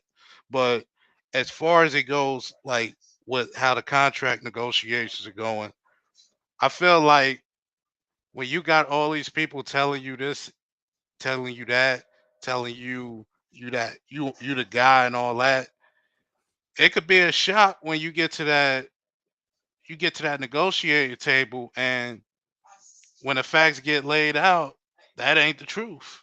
And it Mhm. ain't like Errol Spence should get the bigger, purse split. That's not something that I'm arguing. A lot of stupid people who just don't like Errol Spence, in my opinion, are arguing that. But that Yeah. I'm not one of that. Like I like Errol Spence. Yeah, Me I'm too. not. I'm not one of his super fans because motherfuckers piss me off. I think you could guess, Yeah. which Yeah. one of those Yeah. people is. But I like Errol, and I think Crawford's angry right now. I was listening to Blue Blood a few days ago, and he played a clip where Crawford was saying, well, if you was confident, you'll take the lesser split. I'm like, that's Jedi mind trick shit. Like you Yeah. don't really mean that, and Yeah. that's a stupid thing to say. You just putting that out there for public consumption and get people pissed off. Because Yeah. For I sure. think he's not happy right now. I think he was expecting to get his way, and how it's looking right now, it's looking like he's trying to price himself out, which I don't think when the biggest fight in the sport, I don't think you could say somebody specifically pricing themselves out. Yeah. Though I think 30 mil might be a tad, that might be a tad more than I would be willing to pay if I I was heard Steve 25 Espinosa though. and Showtime. I heard like 25 I, or something. I listen. I would pay him 20 million. I would do it. I remember I was saying, you know, he should get 15 and Arrow get 20. Like we heard a few months back that they was willing to pay Canelo an absorbent amount of money to fight Yeah. Jamal Charlo or Errol Spence. Or it was a two-fight deal that he turned down. Like Yeah. you willing to put all this money? Jamal Charlo, when he fought on pay-per-view, that pay-per-view tanked. It didn't do well. I mean, And if you know, you but it you did know, like 100,000. I mean, but that's you know not what, good. but look, check me out though. Remember, Caleb Plant never fought on pay-per-view. And with Canelo Alvarez, I think they paid Canelo 40 or 45 million for that. Caleb got 10. So that was basically a $50 million fight. But that fight did 800,000 pay-per-view buys, right? It So was I think, also billed as an undisputed fight, and Yeah, Canelo, they able to market that fight. What Jamal Charlo, what are we doing with that fight? What are we marketing specifically, especially when Jamal Charlo has never been in a big fight in his career? That I would say, he's never yeah, been in a big fight to me. I true. mean, his best wins to date is J Rock and Austin Trout. I mean, he Well, beat Sergey yeah, Deverenchenko. yeah, yeah, That yeah. that was a good victory, but Deverenchenko, this man been in wars with Yep. Danny Jacobs and Golovkin. Like, how much did he really have in the tank? And in Deverenchenko's last fight, he lost clearly to me. To Put up Adam, a damn good fight against Adams, yeah, yeah, yeah, but for he sure. lost clearly. So, I give you that. Yeah, bottom line, just to wrap it up, I think that Crawford should be reasonable about what he's asking for. And I think, you gotta suck it up. You gotta take this one on the chin. And I think the boxing world deserves this fight.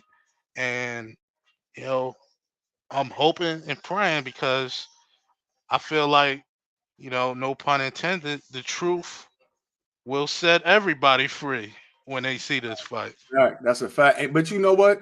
If you ask me, and what's is July 16th, 2022. Hmm. I think the fight done already. Personally, I think this fight is done already. I just think that you got to think. So if they supposed to fight in November, it's July, August, September, October, November. So you got about 4 months of time. I can't remember besides the Canelo fight. And the reason why is because when he signed his 3-fight deal with the zone, the fights was already laid out. You know what I mean? So we already kind of had a trajectory of where we going. So we knew before the Bivol fight that this Triple G fight was next. But besides that, I don't think fights get announced this early, right? And then if you announce a fight this early, okay, now the fighters got to do shit, right? You can't announce a fight this weekend and then it's no press run, it's no interviews, it's no like that. I think that shit come with a layout, right? And so I think maybe the layout they may have a 2 or 3 month layout, but they may have a 2 or 3 month layout. But I think it's done. Karma said it's not happening. Truth, it's a fantasy fight. Damn, Karma, don't say that, man. Come on, Karma. We gotta, you know what I'm saying? We gotta. I think it's done, man. I'm gonna keep going with that shit. You know, I'm gonna keep speaking that, keep speaking that, and putting that shit in the universe because this I need this one, man. I This need would surprise me though. This would surprise me though. if it's done. No, no, not that part, but we have been hearing that if this fight goes through, it's gonna be a Showtime pay-per-view. Yeah, Now this surprises me from this standpoint. Remember in the lead up to Errol Spence and Mikey Garcia, how heavily they were promoting that with Fox yeah, NFL. yeah, That was yeah, a huge deal. And I heard Champ Side talking about it about a month ago, probably not even that. You yeah. know, they might just be waiting for the fall sports to come around so they can use the fall sports to be promoting this fight and make it bigger. I think Like so. what would be bigger than to promote this fight if like we talking week 1 of the NFL season, Dallas Cowboys. We know they're always on, but I think they playing in Tampa Bay Buccaneers week 1 Yeah, yeah, Sunday night. So yeah. whoever's got that late afternoon game, you promoting the fight right there. Like everybody's watching the game of the week in the NFL. And if you were, Fox, uh, do they not want the fight? Do they not want anything to do with it? I mean, isn't Andy Ruiz fighting Luis Ortiz on Fox pay per view? So September. I'm confused about how they're choosing to go about this fight if it does happen because I think there's only so much that Showtime could do, to get this out to the casuals. And I think Yeah, Fox would do a much better job with yeah, promoting this fight if you're placing it on Fox like pregame shows and yeah. the after shows in between. I think like we saw that Mikey Garcia and Errol Spence was a very successful experiment. It's their first Yeah, Fox pay per view. for It was sure. a successful experiment. So, why not for a fight that a lot of boxing fans been clamoring for years? I, Why not go that route? I think so too, and I wouldn't be surprised if we end up with this fight Thanksgiving weekend. I think that makes sense. I mean, you got people already home, right? You got the Thanksgiving games on Thursdays. You got Black Friday, and then Saturday you got Earl That Spence. might be a little too juggled, though. You You don't think think so? so? That might be that if it was a week before Thanksgiving, or maybe 2 weeks before, they could work with that. I think you know because like Black Friday, I don't know if that placement will work, but that'd be interesting to get people insight as to whether they think that would, you know, work. But then, you might with Thanksgiving football, you might be able to plug it to get some, late, people to get the fight. You Exactly, and might be able to plug it that way. yeah, that's the way I'm looking Uh, at it personally. It's But interesting. I just think this fight done, man. I don't think there's no way that because no matter what the number is, right? No matter what the number is, I think more importantly, this is a more than a one fight deal. I think that he may be a two fight deal. Now they may be only working the numbers for this fight, but I just don't think that there's no way that Bud is going to pass up a career high payday because that's what it's going to be regardless. It's a career high payday for undisputed at 146 because something like this, right? But even with Terrence Crawford, let's take his own words, right? Why not take short money? If you know you already consider yourself a Hall of Famer, you've been a champion, you already a three division champion, a champion at 135, undisputed at 140, and you want a 6, 7, 8 fight run at 147 as the WBO champion. Now you take short money, and now you're the first fighter ever in the four belt division, the four belt era, to become undisputed at 140 and 147. We talking about all time status here, right? So even if Errol Spence beat Crawford, I think it's still more fights for him to be all time status. That's my perspective because he's only been that would mean he's undisputed, but he's only a champion at 147. But if Terrence Crawford is able to get past Earl Spence, I think we talking all time status here, all time. That's my personal opinion, and I don't even think that got nothing to. That's not nothing to do with me being a Crawford fan because I'm a Spence fan as well. I just came from Texas to watch him fight Ugas. I went to the Mhm. Porter Spence fight in California, so it ain't like I ain't even been to a Bud fight yet. So it ain't like I haven't spent hard-earned money going to watch Earl Spence. But just looking at it from a hardcore boxing perspective, from a historian perspective, you got a guy that was the champion at 35. You got a guy undisputed at 140, undisputed at 147. I think we're talking all-time status here. You know what I mean? But that's just my personal opinion. That's why I just cannot see us not getting this fight. You know what I mean? If we don't get this fight and it comes out that just Spence, I mean that Crawford wanted more money, I think that's a serious ego thing. I think dude, that's a serious ego problem. You know what I'm saying? But that's just my personal opinion. You know what I'm saying? That yeah, but No, you make a fine point, man. yeah, And I think, you got some people within like the LDBC and just boxing circles in general. They really trying to do a number on Terrence Crawford as, frustration mounts, from the fans yeah, with him in particular, because they think that he's holding up the fight and they're trying to diminish his career. They're trying to, put his career out there and try to measure it up with other people's careers and, try to take away the legitimacy of what he's done throughout his career. And of course, yeah, being the first four belt, you know, undisputed champion in two weight classes, you can't take anything away from that. at But all. I disagree. I disagree with this. I really don't think the motherfucker care about undisputed. I really think he care about beating Terrence Crawford. I mean, not Terrence Crawford. He cares about beating Errol Spence. For sure. That's something I think that he cares about more than winning the belts. Because years ago, when they was face to face with each other, there was no talk about going undisputed. There For was sure. talk about I want to fight you. When is it gonna happen? You said Fact. go get a belt. I got one. Can we fight now? Yeah, Well, then you got politics getting involved. He stays with Top Rank. He's on the other side of the street, as Errol Spence said, and we got this build up to a fight where Crawford, he's got no more paths in his way to exactly. keep him from getting this Yup, fight, yup, and so yeah, he can't let his ego get involved in this. at He all. Nah. can't do it. It would be a disservice to the boxing community if he did that, and I don't know if I could defend him. Like, I Eh, really don't know. that's I my don't know problem. where I would stand if that happened.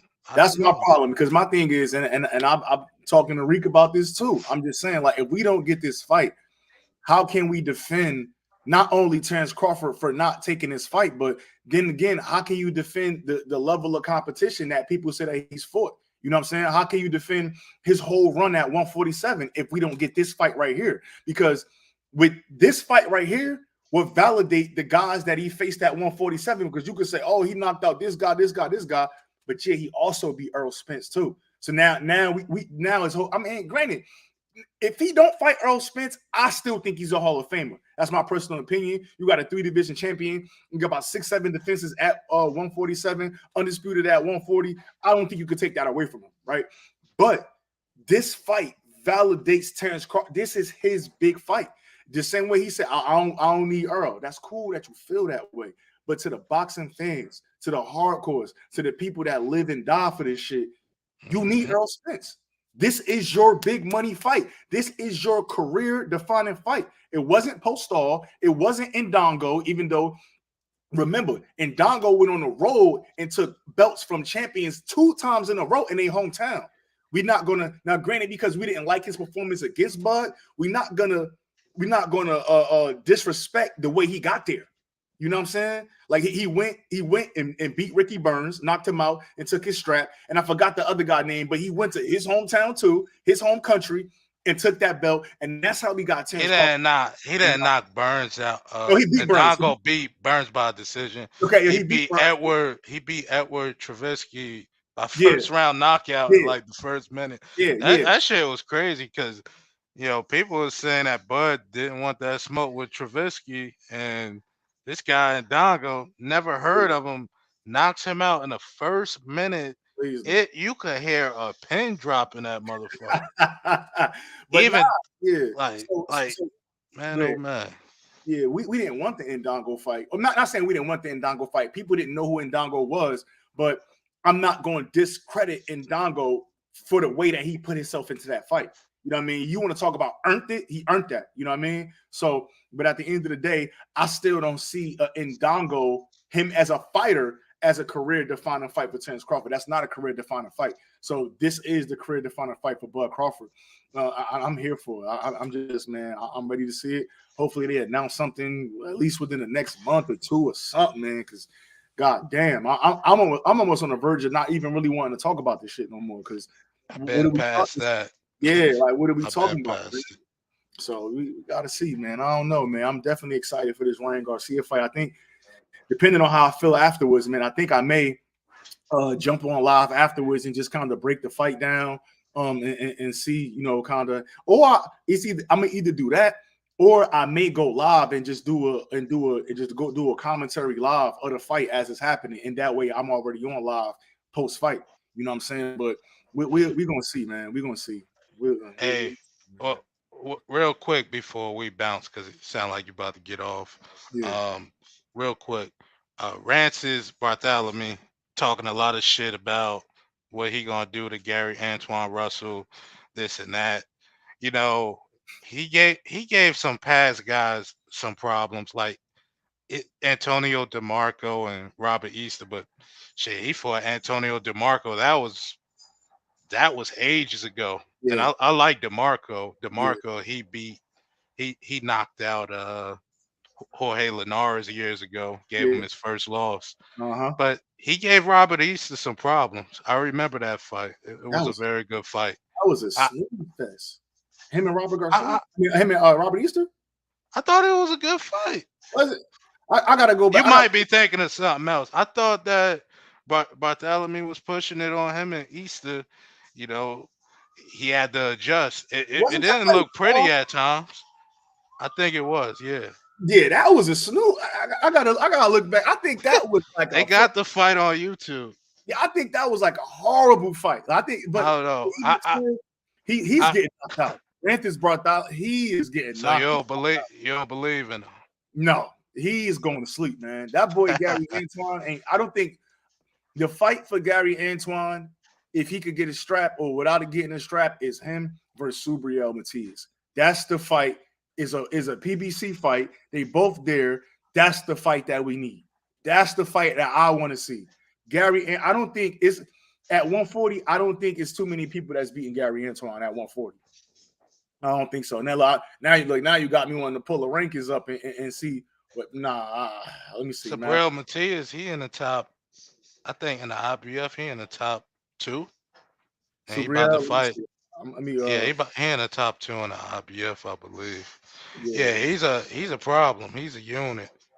You know, I think most people they talk about him when they talk about Sabril Matias, they talk about the guy who unfortunately due to health complications he died after the fight. yeah, After his corner, stopped in the corner. But now that guy's a hell of a fighter. He got one blemish on his record, but he avenged that one loss. yeah. Against Yeah, Ananyan, yeah, that was on the Gary and- Russell on. That was on the same card as yeah. Yeah, that was on the same card that on the post all card, right? Mm-hmm. Yeah. So Yeah. yeah, the Subriel Matias, Well, Gary, so he ranked highest in the IBF. He at number 2. Remember, he got the Ponce fight. But Gary down there at 11. But I think Gary probably gonna take this WBA route. I'm pretty sure that way when Alberto Puello, I can see Puello if he wins. He's winning that belt. Yeah, I believe in him. man. Listen, I can see Puello and because he fighting Akhmadov for the belt. But I can see Puello and Gary Russell going at it for that BA strap. I can see that. Yeah, yeah. Man, That'd be a hell of a fight. yeah, but I want to see Subriel Matias and Gary Antoine Russell. That fight, if wherever they had that fight at, I'm in the first row for that motherfucker. I promise you. I'm in the first row for that Shit, joint. I probably will too, even if I gotta go to Vegas. That's an explosive fight right there, man. I hope if they do make that fight, they save me some travel, just put it in Brooklyn. Yeah, Yeah, I wanted to go to the fight in 2 weeks between Danny and Jose, yeah. but I was looking at the ticket. I'm like, bro, this ticket high as hell. Like I just went to the fight That's Steve. with Beterbiev and Smith. Yeah, Like they take it high, but for the price of admission, I was going. Like I yeah, got a good seat.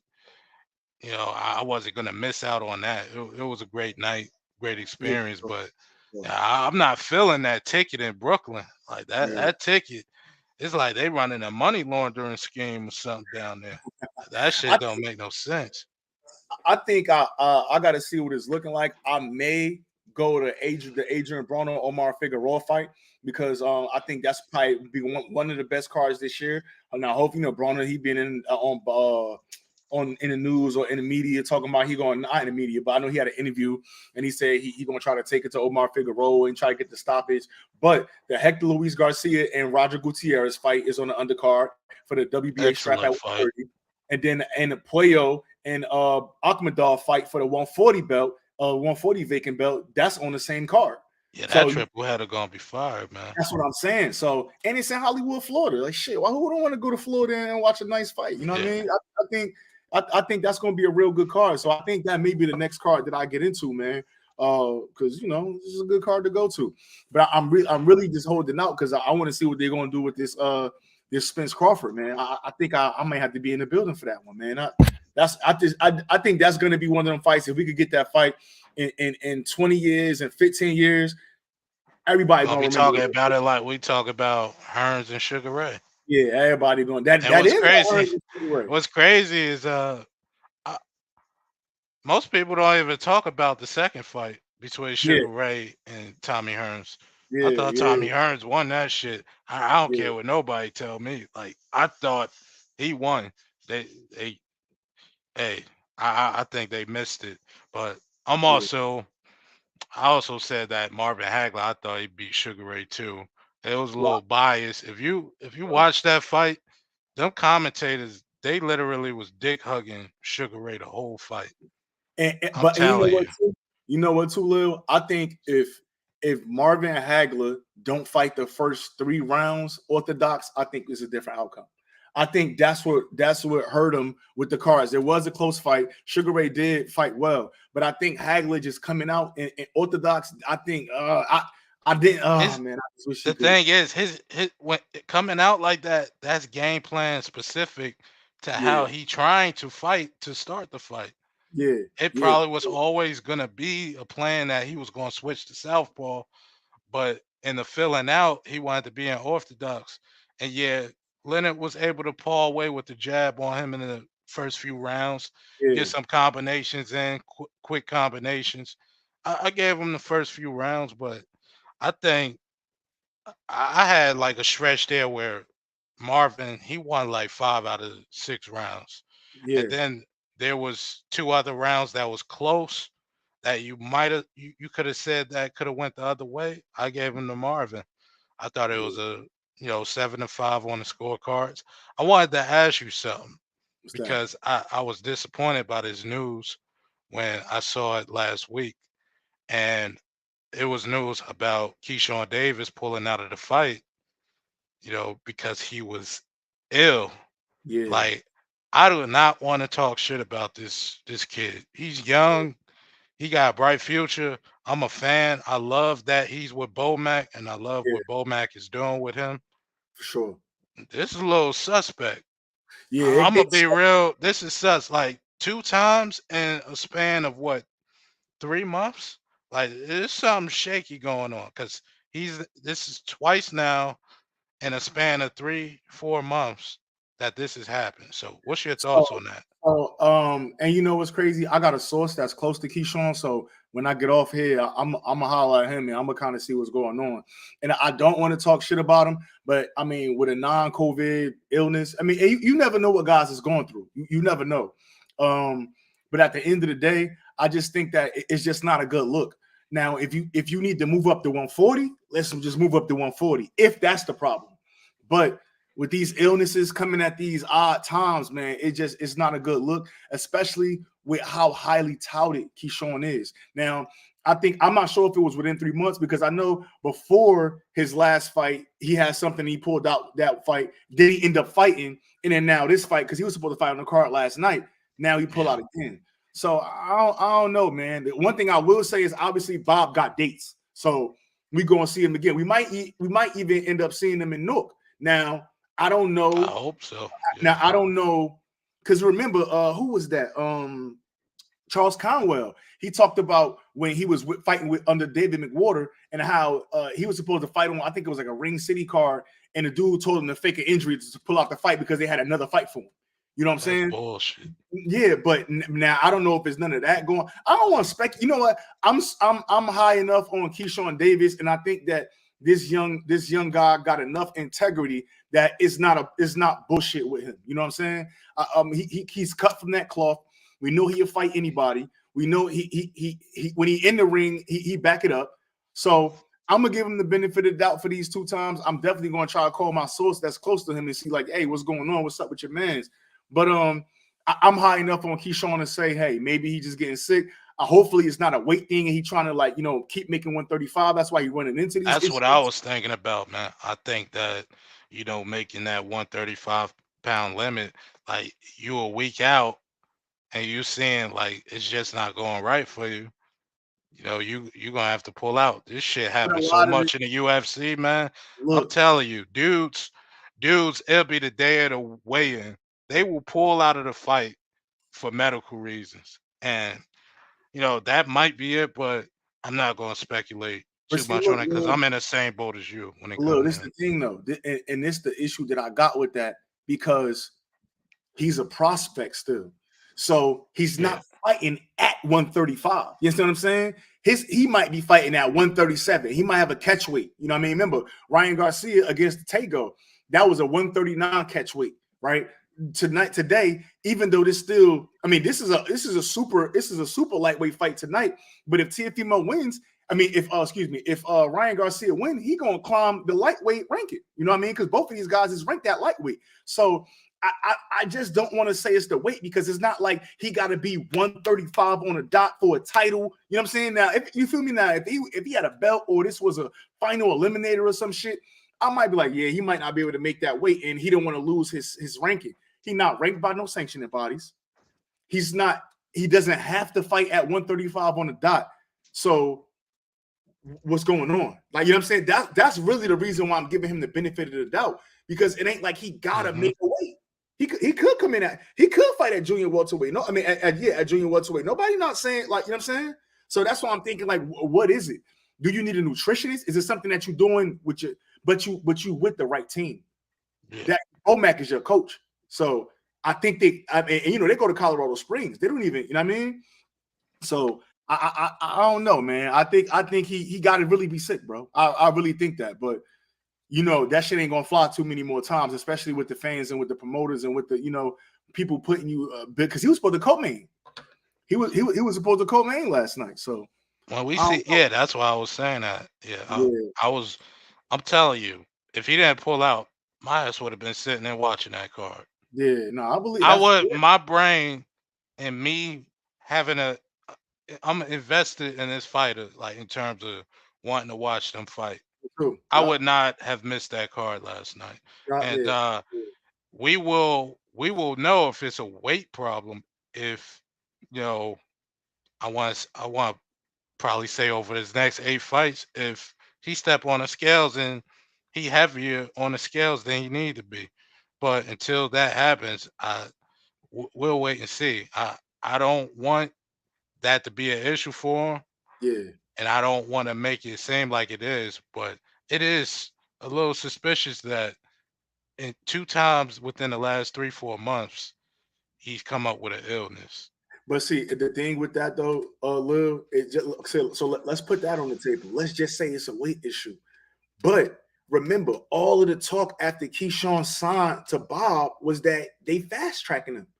If you want to fast track a fighter, 140 is the perfect division. ESPN we just got finished talking about all the fighters over on ESPN.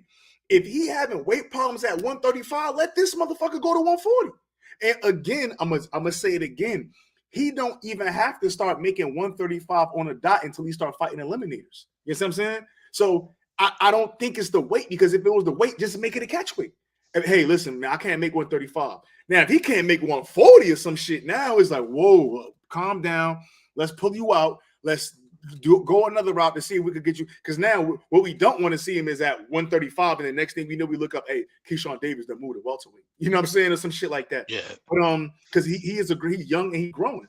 But I don't know, man. I'm just having a hard problem believing it's the weight issue, just because Top Rank got so many guys at 135 and 140. If it's a 140 thing, just move them up. Just move him up. Yeah, talking about fast tracking him. We know the dude could fight. We know he with one of the best teams in boxing, as far as coaches and fighters is concerned. So let's move him up. I know nobody ain't scared. I know nobody ain't scared over there. So that's the only reason why I'm giving him the benefit of the doubt, because, like I said, he don't got to make 135 on the head right now. So you know what I mean? We're gonna see though, man. We definitely gonna see. Definitely gonna see, man. But yeah, man, I'm getting ready to shut it down. Cuz, man, I appreciate you joining. Definitely anytime, man. Man, we're gonna do this again Tuesday night as well. I'm pretty sure, depending on how I'm feeling, I might do this tonight. So we're gonna see, man. I appreciate you. And if you up tonight, I'm gonna hit you. We could go live again and talk about this Ryan Garcia fight, man. Yeah, definitely. If you go live, I'll join in if I can. I mean, I don't anticipate anything gonna be in my way, because I'll be watching it too. But Sure. it was nice. Anytime, man. Definitely anything I could do to help, you with your channel, because you pretty soon shit gonna be real. This comment section, all that, like, and you gonna be popping, because you really dedicated and follow the sport. Sure. So appreciate you. Anytime, man. Got you. All right, I'm about to roll up out of here, man. All right. Peace, Karma.